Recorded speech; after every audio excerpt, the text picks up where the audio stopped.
कल जो हमने वर्णन किया था सुदामा जी का, वो थोड़ा बहुत और वर्णन कर लेते हैं और फिर कथा को आगे की ओर बढ़ाते हुए। तो अब जब सुदामा जी की एवं उनके परिवार की ये स्थिति थी, तब उनकी पत्नी ने कहा, कैसी पत्नी? तो कहते हैं पतिव्रता ऐसी पत्नी जो दुखद अवस्था में है।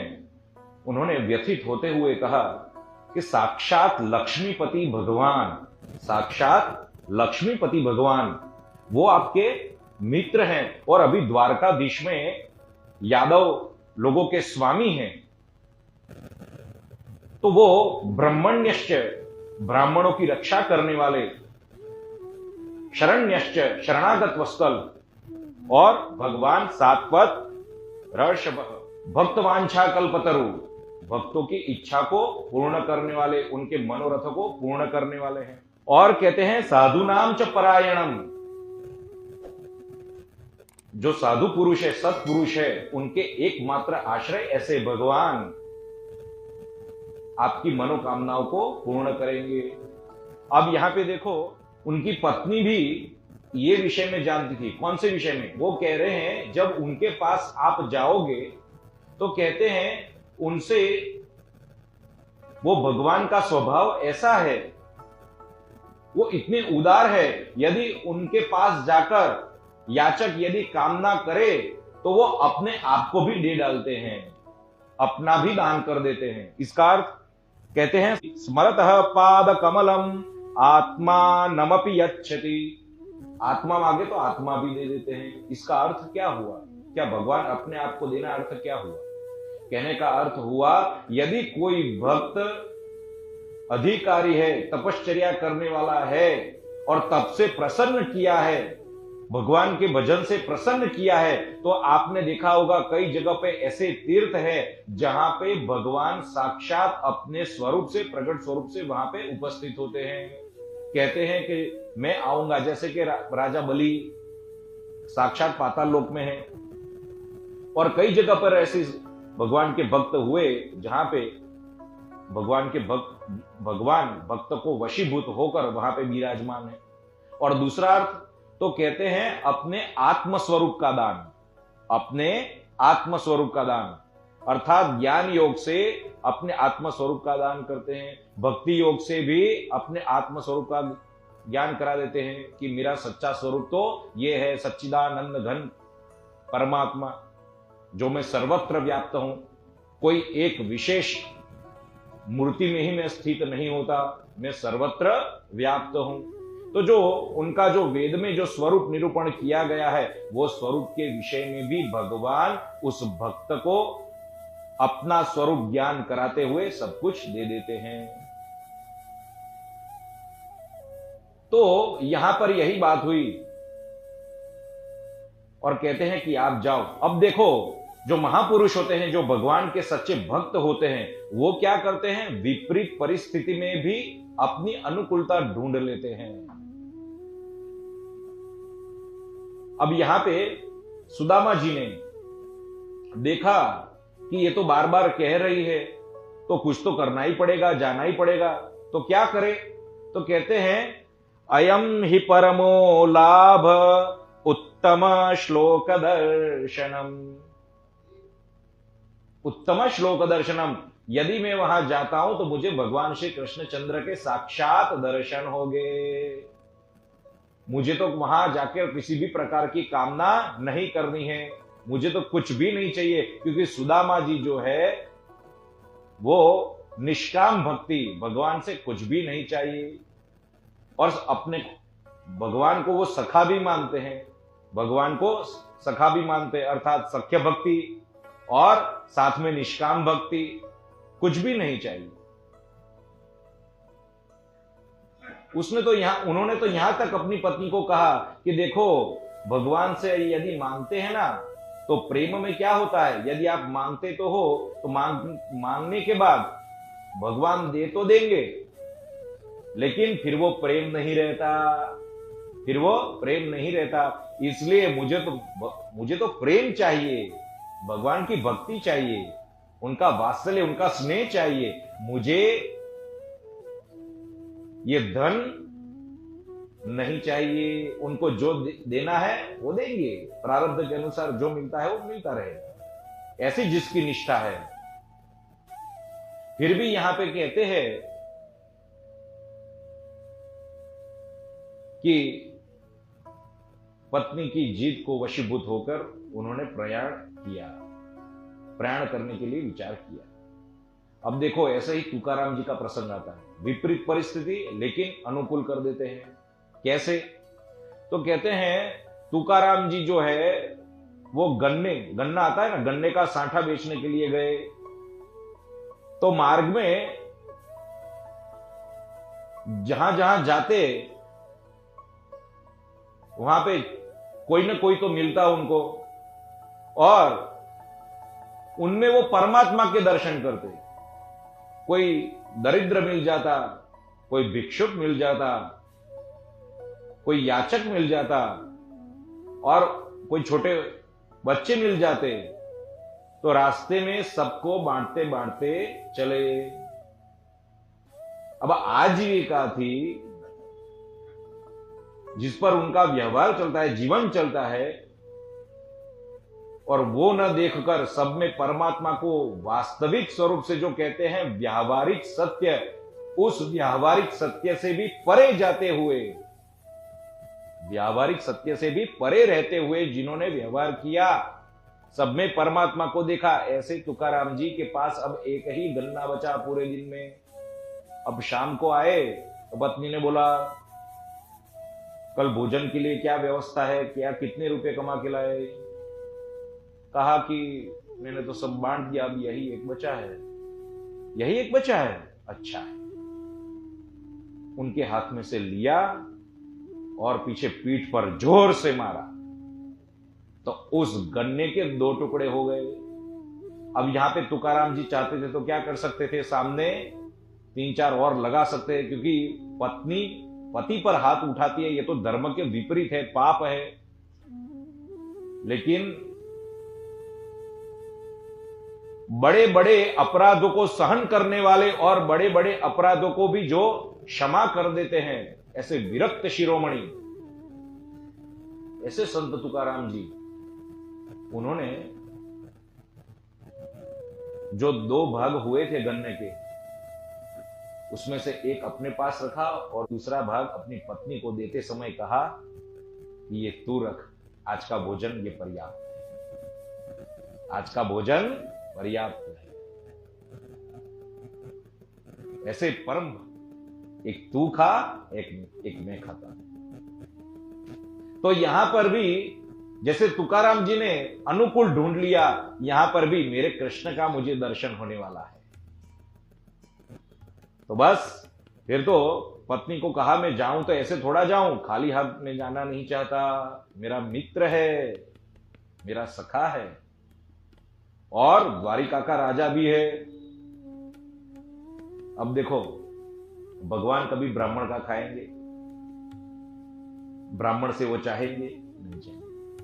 वो स्वयं लक्ष्मीपति है, 14 भुवन का स्वामी है, उसको क्या चाहिए? उसको क्या चाहिए? उसको कुछ भी नहीं चाहिए। फिर भी जो कहते हैं कि नहीं, एक औपचारिकता भी, एक प्रेम, तो उसके लिए ब्राह्मण देवता ने कहा अपनी पत्नी से, और उनकी पत्नी, अब उनके पास तो कुछ था नहीं, पड़ोस में से 4 मुट्ठी तंदूल ले आए और फिर चिथड़े की पोटली में तैयार करके सुदामा जी को दिया। और सुदामा जी, हे कृष्ण, हे गोविंद, हे मधुसूदन, हे मुरलीधर, ऐसा कहते कहते सुदामा पुरी से द्वारका की ओर प्रयाण करने लगे। और अब तो कहते हैं सुदामा जी की ऐसी दशा कि उन्होंने अपने चरणों में चरण पादुका भी धारण नहीं की है, और मार्ग में कंटक से उनके चरणों को जो पीड़ा पहुंचती है, रक्त निकलता है, पत्थर चुभते हैं, फिर भी ये सब यातना सहन करते हुए, भगवान का नाम लेते हुए, हे कृष्ण, हे गोविंद, हे मधुसूदन, हे मुरलीधर, हे मेरे मित्र, ऐसा रटते रटते भगवान का नाम लेकर जब द्वारिकापुरी पहुंचते हैं तो वहां पर सीधे सीधा महल नहीं आता, कई लोगों को पूछते हुए। लेकिन भगवान, ये तो भगवान ने बुद्धि ऐसी दी है सुदामा जी की पत्नी को, उनको निमित्त बनाकर भगवान ने अपने भक्त को अपने पास, कहता है कि हमने साथ में अभ्यास किया है गुरुकुल में, तो उसका नाम बताओ, तो कहते हैं नाम है सुदामा, नाम है सुदामा। जैसे ही सुदामा नाम कानों पे पड़ा, भगवान उस पलंग पर से रूपमणि को छोड़कर, प्राप्त नहीं हुई, बहुत कम लोगों को प्राप्त हुई, सुदामा जी को प्राप्त हुई। सुदामा जी ने भगवान से कुछ मांगा है? नहीं मांगा है। सख्य भक्ति की मर्यादा देखो, सख्य भक्ति में भी भगवान को तो भगवान ही मानना है, भगवान ही मानना है, ऐसा नहीं है कि भगवान नहीं मानना है। जब भगवान के स्वरूप के विषय में अर्जुन को जब ज्ञात हुआ, तब गीता जी ने अंत में क्षमा मांगी है। जब भगवान ने विश्व स्वरूप जब बताया, तब जब पता चला कि ये तो साक्षात कण कण में विराजने वाले सर्वत्र व्याप्त सर्वशक्तिमान भगवान है, और जब उन्होंने भगवान का ये स्वरूप ज्ञात हुआ कि ये तो कोई एक मनुष्य के रूप में केवल दिखते हैं, लेकिन उनका वास्तविक स्वरूप तो सच्चिदानंद घन पर ब्रह्म पुरुषोत्तम है, तब जाकर क्षमा मांगी है कि मेरे से किसी भी प्रकार के अपशब्द स्नेहवशात भी बोले गए हों तो उनके लिए मुझे क्षमा करे, उनके लिए मुझे क्षमा करे। कई लोग कहते हैं भाई भगवान भाव के भूखे हैं, उनको जो भी चढ़ा दिया चलेगा। आपके घर आपका कोई पहचानने वाला, या तो फिर जिससे आपको अधिक प्रेम है, या तो फिर जिससे आपको कोई व्यापार करना है, आपका कोई स्वार्थ है, वो आपके घर आता है, तो आप उसके लिए क्या करते हैं? महंगी सी महंगी वस्तु लाते हैं, अच्छी अच्छी वस्तु लाते हैं, और जब भगवान की बात आती है तो क्या कह देते हैं? भगवान भाव के भूखे हैं। अपना कोई परिचित आता है, ससुराल वाला या फिर पत्नी का यार अपना प्रिय जो भी है, अनेक दुकानों में जाएगा, कौन सी श्रेष्ठ ब्रांड है, कहां से अच्छा मिलता है, वो चीज लेकर आएगा। और यहां पे भगवान के लिए वो तो भाव के भूखे हैं, चलो केला ले लेते हैं, केला लेकर चढ़ा दो। ये सब कपट भगवान को ज्ञात है। इसलिए सख्य भक्ति जो है ना, वो सख्य भक्ति, नवधा भक्ति में सख्य भक्ति का जो क्रमांक है वो देखो कौन से नंबर पर आता है। नवधा भक्ति पार करने के बाद प्रेम लक्षणा भक्ति कही गई है, वो 10वीं भक्ति जो गोपियों ने की। तो यहां पे सुदामा जी को जो सख्य भक्ति प्राप्त हुई है, उन्होंने उनकी मर्यादा का अतिक्रमण नहीं किया। और जब कैसे भगवान, तो कहते हैं जो सबको परमानंद स्वरूप, यानी उनके परम अनन्य भक्त को परमानंद स्वरूप का दान करने वाले, और जिनका नाम मुख में आते ही आनंद मात्र की प्राप्ति होती है, सर्व संशय निवृत्त होने लगते हैं, दुख निवृत्त होने लगते हैं, ऐसे भगवान का नाम, केवल नाम, अच्छी भाषा प्रयुक्त करो, कितनी भी अच्छी भाषा प्रयुक्त करो, कितना भी आप उनको भेंट दो, उपहार दो, समझ रहे हो, मान दो, वो सब ज्ञात कर लेते हैं कि इनमें से कितना भाव सत्य है, कितना असत्य है, तो वो साक्षात परमात्मा को ज्ञात नहीं हो जाता है। जब एक सिद्ध पुरुष को, जो भगवान की भक्ति में लगा हुआ है, भगवान के चरणारविंद में ही अपना मन, बुद्धि, चित्त, अहंकार सब कुछ समर्पित करके बैठा है, जब उसको सामने वाले के विषय में ज्ञात हो जाता है, तो भगवान को ज्ञात नहीं होता है, तो फिर आपको आनंद कैसे प्राप्त होगा? आनंद ये है, आनंद के लिए क्या है? केवल और केवल आत्मदृष्टि, बस मुझे अपना ही देखना है, सबसे पहले अपना ही देखना है। और जिस तरह से शास्त्रों में वर्णन किया है कि ब्राह्मणों के सन्मुख किस तरह से जाना है, किस तरह से उपस्थित होना है, वास्तविक दृष्टि से अहंकार से मेरा अहंकार विगलित हुआ कि नहीं हुआ, इनकी कसौटी नहीं करना है, परीक्षा नहीं करना है। लोग परीक्षा करते हैं, तो परीक्षा नहीं करना है। परीक्षा करने वाले आप कौन होते हो? देखो अभी आगे में ये सब बात करने वाला हूं, क्योंकि गुरु के विषय में बहुत आता है। गुरु कैसा होना चाहिए, क्या है, सबसे पहली पहचान क्या है पता है? गुरु की सबसे पहली पहचान, सबसे पहली पहचान, मेरी आजीविका भी है, मेरा जीवन वहन करने वाली आजीविका, व्यापार नहीं, जीवन वहन करने वाली आजीविका। प्रहलाद जी कहते हैं ना, प्रहलाद जी स्तोत्र में कहते हैं, भागवत में ही कहते हैं, यदि भगवान को सच्ची तरह से भजा है तो ये शास्त्र आजीविका बनता है। और उससे भी ऊपर जाए तो, उससे भी ऊपर जाए तो आप परम भक्त बन जाते हो। और ये दोनों में नहीं है आप, तो तीसरा कौन होता है? दंभी होता है।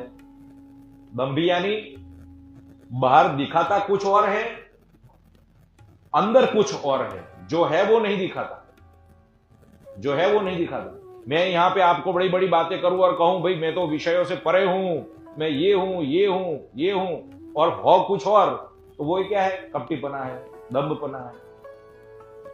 जो है वो दिखाना यथावत।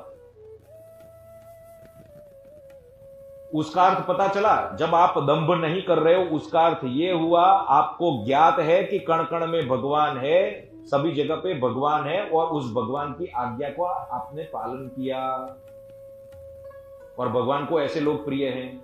और इसका अर्थ ये भी नहीं भाई अपने आप जो है वो दिखाकर कर्तव्य से विमुख हो जाओ, भाई मैं तो विषय भुगतता हूं, विषय भुगतता हूं। इसका अर्थ ये नहीं कि फिर विषय को भुगतना ही है और फिर ऐसा हो जाना है। बड़े बड़े भक्त लोगों ने विषय न भुगतते हुए भी लोगों को यही कहा है कि मैं भोगी हूं, मैं भोगी हूं। डोंगरी जी महाराज बार बार बोलते अपनी कथा में, डोंगरी जी महाराज अपनी कथा में बार बार बोलते क्या कि संत पर व्यंगी कलंक लगता है ना, काला टीपा, वो बहुत जरूरी है, वो काला टीका। क्यों?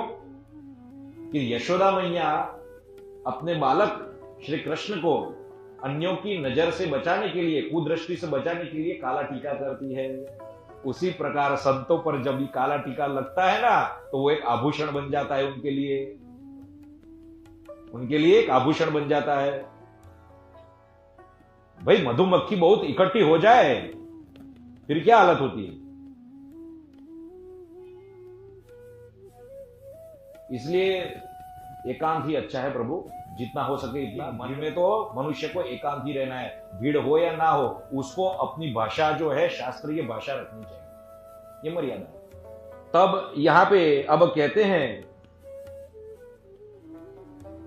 जब महल में गए तब उनको ब्रह्मानंद अनुभव हुआ। साक्षात 14 भुवनों के नाथ होते हुए भी सुबह उठते तो क्या करते हैं? शुद्ध सच्चिदानंदमय निर्गुण निराकार परमात्मा, उनका जो मूल स्वरूप है उनका ध्यान करते हैं। भगवान स्वयं, भगवान स्वयं। फिर स्नान आदि से निवृत्त होकर वो स्वयं सूर्यार्घ्य, सूर्य नारायण को अर्घ्य दान करते हैं। कौन? भगवान स्वयं। उदय होते हुए सूर्य की पूजा करने वाले ऐसे भगवान श्री कृष्ण चंद्र सूर्य नारायण की पूजा करते हुए, सूर्योपस्थान करते हुए, सब कुछ करते हुए, उसके पश्चात अपनी नित्य दैनिक क्रिया से निवृत्त होते हैं, दान करते हैं। दान करने में भी क्रम रखा है उन्होंने, वो हम चर्चा करेंगे बाद में। अब जहां ऐसी रोज नित्य दैनिक क्रिया होती हो, स्वयं साक्षात परमानंद स्वरूप हो, वहां पे ब्रह्मानंद क्यों अनुभव नहीं होगा? ऐसा नहीं है कि मैं भगवान हूं इसलिए मैं ये सब कर्मों से च्युत हो जाऊं। वो क्यों कर रहे हैं भगवान, ये भी आगे बताया है, वो आगे कल हम देखेंगे। वो ये जो सुदामा चरित्र है ना, धर्म से पूर्ण है, धर्म से पूर्ण है। भगवान स्वयं कह रहे हैं कि मनुष्य को क्या करना चाहिए, क्या नहीं करना चाहिए। बातों बातों में कह रहे हैं। विश्व का श्रेष्ठ वक्ता जिनको कहा गया है, जिनको श्रेष्ठ वक्ता, उपदेश के रूप में भी नहीं, उपदेश के रूप में भी नहीं, एक सख्य भक्ति, एक भक्ति के रूप में अपना जो सखा है ना, उसको बातों बातों में। इसलिए बातों बातों में भगवान भी है, धर्म की व्याख्या भी करनी है, धर्म की बात भी करनी है, उनका मान भी रखना है, विश्व को समझाना भी है। श्रेष्ठ वक्ता, विश्व का श्रेष्ठ वक्ता बातों बातों में क्या कहेगा वो कल हम श्रवण करेंगे। भगवान क्या करते हैं? जल से पाद प्रक्षालन कर रहे हैं। किनका? सुदामा जी का। पाद प्रक्षालन करके वो चरणोदक का सेवन अपने आप कर रहे हैं, अपने मस्तिष्क पर छिड़ते, सर्वांगों पर छिड़ते हैं। और तो फिर कहते हैं, और फिर शरीर पर चंदन आदि लेप लगाते हैं। अब जिनको लेप करने के लिए 16,000 रानियां हैं, वो उनको लेप कर रहे हैं। और आगे कहते हैं धूप और आरती करते। कल धूप और आरती का महत्व समझाया था, इसलिए आज नहीं समझा रहा हूं कि समझा दूं। नए आए हैं तो उनको भी समझा देता हूं। अब धूप जो करते हैं, धूप क्यों करते हैं? केवल अच्छा सुगंध आए इसलिए, अपने को अच्छा सुगंध आए इसलिए धूप नहीं करते। तो कहते हैं धूप जो है वो आपकी जो भक्ति है, वो भक्ति को भगवान के पास ले जा रहे हैं। एक भावना ये है। जो धुआं है वो धुएं के माध्यम से आपके भक्ति को भगवान की ओर ले जाता है। दूसरा, भगवान की कीर्ति का विस्तार, भगवान के यशोगान का विस्तार हो रहा है धूप के माध्यम से। तीसरा, धूप स्वयं क्या संदेश देता है? कि स्वयं अपने आप को जलाता है और चारों ओर सुगंध प्रसारित करता है। तो उसी प्रकार अपना जीवन भी कैसा होना चाहिए? धूप जैसा। अपने को जलना नहीं है। जलना यानी क्या हुआ? अपने आप को भगवान की सेवा में, आवश्यक जिनको है उनकी सेवा में आप लगे, तो वो भी एक प्रकार की सेवा है। वो सेवा करते करते करते आपका जीवन धूप जैसा हो जाएगा। और तो कहते हैं आरती। तो आरती के विषय में भी कल बताया था कि आरती के 2 भाव हैं। एक, आरती करते हुए उन स्वरूप को, भगवान के वो स्वरूप को अपने हृदय में पधराना। एक एक अंग की व्यवस्थित रूप से आरती करनी है, प्रणव आकार में, ओमकार में।